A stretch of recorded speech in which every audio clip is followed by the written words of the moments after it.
Olá pessoal, dando continuidade ao nosso desenvolvimento do framework From Scratch juntamente com a aplicação para registro de problemas de uma instituição, chegamos na fase de trabalhar com o sistema de roteamento juntamente com o padrão arquitetural MVC. Bom, o padrão arquitetural MVC nada mais é do que a divisão da aplicação em 3 camadas principais, que é o modelo, a visão e o controller. E cada um dessas partes, dessas divisões da aplicação, tem as responsabilidades bem definidas e específicas. Por exemplo, a visão é responsável por mostrar os dados ou apresentar esses dados ao usuário, o modelo por acesso aos dados do banco de dados e o controller para intercambiar as informações entre a visão e o modelo. E numa aplicação web, pessoal, a gente precisa também incluir um terceiro ator nesse padrão, que é o roteador, que é o nosso router, que ele é responsável por receber a requisição e carregar o controller certo para dar início aí aos tratativas do código da aplicação. Então, para a gente entender bem esse padrão, eu fiz essa figura baseada no MVC apresentado pelo framework Rails, mas acrescentando algumas coisas a mais e relacionadas com o nosso sistema de registro de problemas de uma instituição. Então vamos entender olhando juntamente com ele o código. Então o primeiro passo, pessoal, aqui é fazer uma requisição através do navegador. Então é como se a gente tivesse aqui e fizesse a requisição. No caso aqui a gente tem /pages/problems, mas para ficar até mais entendível, né? No nosso padrão a gente coloca só /problems, até seguindo um padrão de rotas resourceful, que são rotas nomeadas que fazem sentido ao que elas representam, né, que vem lá da arquitetura RESTful.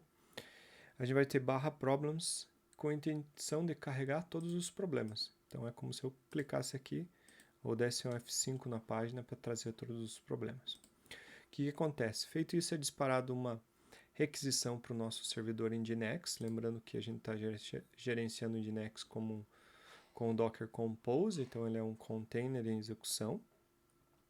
Chega a requisição para ele, ele deve fazer a passagem dessa requisição para o PHP FPM, que está aqui, que nós estamos também gerenciando ele para um container, através do Docker Compose.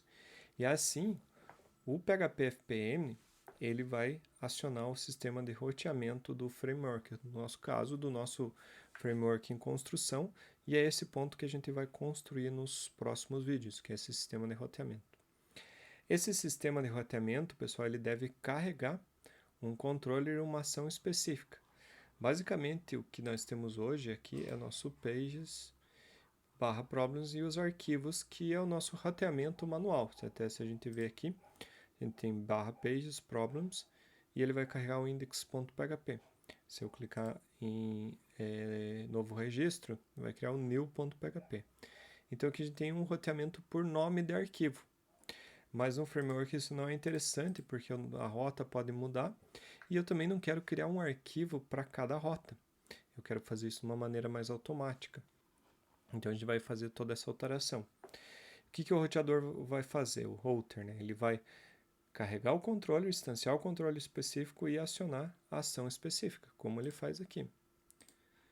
Então ele carrega o controller e aciona a ação específica. Só que de uma maneira um pouco mais interessante, né? Uma maneira mais simples de se definir essas funções, que a gente já entra nessa questão. Carregando o controller, o que o controller faz no MVC? Ele vai invocar o module. Então, se a gente vê na nossa arquitetura, o método index aqui, ele invoca o module nesse momento aqui. Então, ele invoca o module vai lá e busca os dados no banco, pelo método all, e retorna esses dados na forma de um objeto para cada registro, para a variável problems.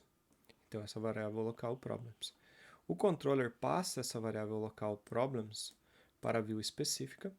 A view monta toda o HTML necessário baseado variável problems. Então, se a gente olhar aqui até a view problems index.php, a gente tem aqui toda o HTML para a criação de cada linha da nossa visualização dos problemas, das listagens dos problemas. Então, a view é montada nessa etapa. Após isso, a view volta para o controller e o controller devolve essa resposta para o PHP FPM, que aí ele vai devolver para o Nginx, e então o Nginx retorna esse HTML para o browser, e o browser renderiza esse HTML aqui já com os dados dos problemas registrados no formato da HTML, que a gente pode ver aqui pelo page source. Então aqui está o HTML montado, né? E aí a gente tem também a questão ali da nossa página dinâmica. Mas basicamente é assim que funciona o fluxo. Então o que a gente vai fazer? Esse sistema de roteamento. E a gente vai fazer uma definição de rotas no padrão do Laravel, seguindo aqui, tendo um router, né? E a gente define uma rota GET com o nome da rota, né? O URI da rota, e que controller e que ação essa rota vai acionar. Então a gente vai definir nesse padrão. E para um CRUD, a gente pode definir uma sequência de rotas, né? Então a gente vai usar o verbo HTTP, a URI, a ação que ela vai acionar, e também pode definir os nomes para as rotas, que a gente vai aprender a definir também. Então, por exemplo, aqui a ação é GET, a URI é /fotos, e a ação do controller que deve ser acionado é o index, né? A gente tem que especificar o controller. Percebam que aqui para o post, para a criação, é a mesma rota, só que o verbo é diferente, e aqui ele vai, no caso do Laravel, para o store. No nosso caso, a gente vai usar o create no lugar do Laravel. E quando eu quero visualizar um registro específico, aqui, por exemplo, com get, eu vou pegar /fotos, e aqui no caso ele vai ter o ID da foto. Então aqui a gente vai trabalhar, em vez com foto mesmo, o nome vai ser ID foto, porque aqui, no caso do Laravel, ele faz a instanciação automática do registro para nós, e nós vamos fazer isso no manual, então eu vou passar o ID para ficar mais claro. E assim segue para os demais verbos e demais ações. E a gente tem o CRUD a rota para um CRUD completo aqui. Perceba que aqui as rotas e os nomes delas devem fazer sentido. Por exemplo, get fotos traz todas as fotos. Get Photos Create traz o formulário para a criação das fotos. Posts fotos, quer dizer, insira um registro nas fotos. Get fotos barra a foto em específico, ou o ID da foto, me dá todas as fotos aquela que tem esse ID. Quando uso o get barra fotos barra ID barra edit, me dá das fotos aquela com ID para edição. Put ou pet barra fotos barra ID, atualize os dados da foto com esse ID. E delete barra fotos barra ID, ou seja, remova das fotos a que tem esse ID. Então as rotas, pessoal, tem que fazer sentido os nomes dela. E a gente tem aqui também que a gente vai fazer meio que uma mescla do padrão do Rails com o padrão do Laravel.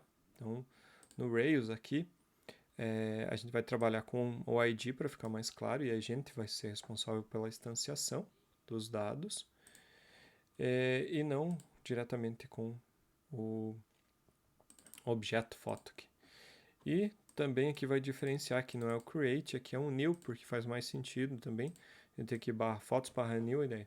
Renderize um formulário para uma nova criação do registro, e sim no post ele vai fazer a criação desse registro. Então essas são as principais diferenças que a gente vai ter no uso das rotas, mas a gente vai fazer toda a estrutura para ter essas rotas funcionando no nosso sistema. E assim a gente vai ter o nosso sistema de roteamento implementado na nossa aplicação, e vamos eliminar aqui essa pasta pages aqui, onde a gente tem a rota, atualmente é pelo nome do arquivo, a gente vai ter a rota através de um sistema de roteamento.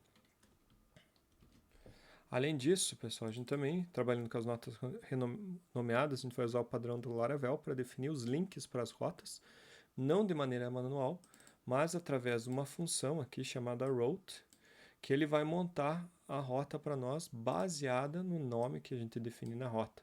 Então isso é interessante também, porque eu não fico fixo ao path da rota e sim ao nome dela na aplicação, e facilita bastante o desenvolvimento. Então é isso que a gente vai ver nos próximos vídeos. Até mais, pessoal!